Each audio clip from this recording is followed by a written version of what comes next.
निश्चित तौर पर सबसे पहले अमित जी एक चीज़ मैं समझना चाहूँगा कि टीएमसी की तरफ से दावा किया जा रहा है कि जो ये मतदान का प्रतिशत देखने को मिला है ये एसआईआर के खिलाफ जनता का गुस्सा है और उन्होंने बीजेपी को इस बार बंगाल में फिर से नो एंट्री का बोर्ड दिखा दिया है। क्या वास्तव में परिस्थितियां ऐसी हैं या आपको लगता है कि ये इतना बड़ा मतदान प्रतिशत एक परिवर्तन का संकेत देता है?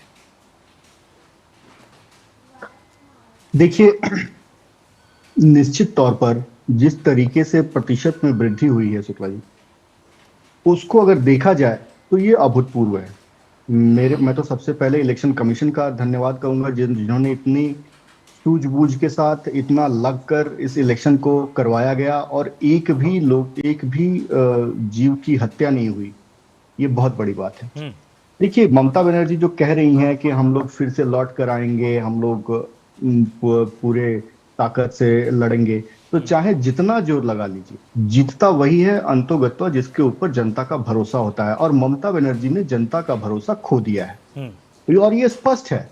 जब वो एक कानून मंत्री होते हुए ये कहती हैं कि बच्चियों को 7 बजे के बाद बाहर नहीं निकलना चाहिए, इसके पहले जो अगर कोई कहता है तो उसको शर्म आनी चाहिए। पहले अपने पद का त्याग करे और उसके बाद कोई भी बात अगर कहनी हो तो कहे। अगर कोई मुख्यमंत्री रेप के मामले में कन्विक्शन नहीं होता है, सिर्फ उसको भत्ता दिया जाता है। एक रेट फिक्स हो गया है कि अगर किसी बच्ची के साथ कुछ दुष्कर्म हुआ है तो उसके लिए 10 लाख रुपए है। लेकिन क्रिमिनल को नहीं पकड़ेगी, वहां की पुलिस क्रिमिनल को सजा नहीं दिलाएगी, क्योंकि बंगाल का conviction rate according to NCRB 2025 report, Bengal का कन्विक्शन रेट 3.7 है। मतलब अगर 100 लोग थाने जाते हैं अपने न्याय की उम्मीद लेकर, तो सिर्फ 3 या 4 लोगों को ही न्याय मिल पाता है। 97 से 96% लोगों को नकार दिया जाता है। बंगाल की भूमि से उनको न्याय नहीं मिल सकता है, इसको सिद्ध कर दिया गया है। कहा जा रहा है कि भाजपा को कैसे पता, भारतीय जनता पार्टी को कैसे पता, अमित शाह जी को कैसे पता कितने सीटें आ रही हैं, क्या आ रही हैं।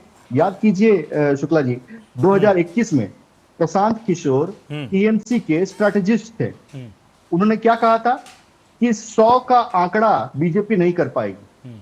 हुआ क्या? नहीं कर पाई बीजेपी। उन्होंने कहा था कि टीएमसी 200 के पार जाएगी। हुआ क्या? 211 मिला टीएमसी को। तो क्या वहां पर कोई फिक्सिंग की गई थी? आज भी हमने देखा इसी निर्वाचन में कितने सारे टीएमसी के गाड़ियों में ईवीएम भरे हुए थे। ईवीएम की चोरी करने का प्रयास किया गया, ईवीएम चोरी भी किया गया कई जगहों पर। हमारे कार्यकर्ताओं के साथ मारपीट हुई। अग्निमित्रा पॉल जो आसनसोल की विधायक है, उनके गाड़ी के ऊपर हमला हुआ और शीशे का गाड़ी का कांच वांच सब टूट गया। तो किस तरीके से अराजक सिर्फ एक समुदाय के दम पर, बांग्लादेशी घुसपैठियों के दम पर ममता बनर्जी चाह रही हैं कि बंगाल को हाँकते हुए ले जाएं भेड़ बकरियों की तरह। तो ऐसा होने वाला नहीं। इस बार का जो निर्वाचन था वो संविधान को बचाने के लिए था। इस बार का जो निर्वाचन था वो अभया को न्याय दिलाने के लिए था। इस बार का जो निर्वाचन है वो चंदन दास और हरगोविंद दास को जिस तरीके से घर से घसीट कर लाकर चौराहे पर काट दिया गया, वो ना हो, है वहां से भागे और भरोसा वहां पर लोगों का फिर से जागे सरकार के ऊपर, इसका निर्वाचन था। तो जिस हिसाब से सारी चीजें ममता बनर्जी एक समुदाय को लेकर जो चलती हैं, बांग्लादेशी घुसपैठियों के एक गुट को लेकर, और वो चाहती हैं कि पूरे बंगाल को इस तरीके से चलाएं उनके नाम पर। उनका बंगाल का कलकत्ता का मेयर ये कहता है कि 10 साल रुक जाइए, उर्दू यहाँ की भाषा होगी। तो जिस बंगाली अस्मिता की बात ममता बनर्जी कर रही हैं कि यहाँ पर बंगाल अगर बीजेपी जीतेगी तो कोई और मुख्यमंत्री बनेगा, बाहर से चलाया जाएगा देश को, वो क्या करना चाह रही हैं?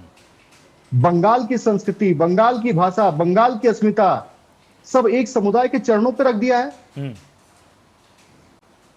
ठीक है, तो ये देखने वाली बात होगी कि जनता ने आखिर किस तरह का मैंडेट दिया होगा। मेरे साथ गोविंद जी भी हैं। गोविंद जी, एक चीज़ समझनी बहुत जरूरी है कि लगातार जिस तरह से परिवर्तन की बात भी कही जा रही है और सत्ता में वापसी की बात भी दोहराई जा रही है, क्या जनता के मूड में वास्तव में इस बार ममता दीदी को टाटा बाय बाय कहने का मन था और इसके पीछे की क्या वजह हो सकती हैं, और अगर बीजेपी को मौका जनता देती है तो उसके पीछे के क्या कारण हो सकते हैं? आलोक जी, परंपरा तो यही कहता है कि अधिक वोटिंग पड़ने के बाद सत्ता परिवर्तन होता है, एक परंपरा रही है। लेकिन पिछले कुछ साल से आप इसको विश्लेषण करें तो ये अब मायने नहीं रखता है कि वोटिंग परसेंटेज बढ़ रहा है या घट रहा है। तो सत्ता परिवर्तन होगा या फिर कंटिन्यू रहेगा। देखिए 152 सीटों पर जो वोटिंग हुई है 93% के करीब हुई है, उसमें से आप ये मान के चलिए कि जितने भी सीट हैं लगभग 90 से नीचे आपको कहीं पर नहीं हुआ है। अब सवाल ये उठता है कि 93% कैसे हो सकता है? ये तो भारतीय इतिहास का एक रिकॉर्ड हो गया है। तो उसमें हम जो समझ पा रहे हैं उसमें यही है कि SIR के कारण से 91 लाख वोटरों को हटा दिया गया था। जो रेस्ट बच गए उनको अप्लाई करने के लिए बोला गया था, या फिर अपना दावा करने के लिए जो ट्रिब्यूनल में अभी भी पेंडिंग पड़ी हुई है वो वोट नहीं डालेंगे। अब जो भी हो, अब जो बचे हुए हैं, पहले परसेंटेज कितना था? 70 से 80% पढ़ते थे।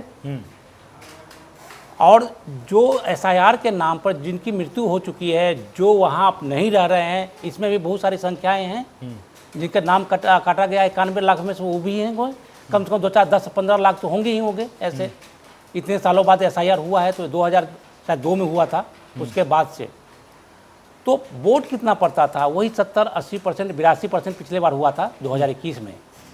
तो 100% आप मान लीजिए, 82 जो पड़ता था वो 100% मान के चलिए। बाकी रेस्ट वोट डालते ही नहीं थे, वो कैसे डालेंगे?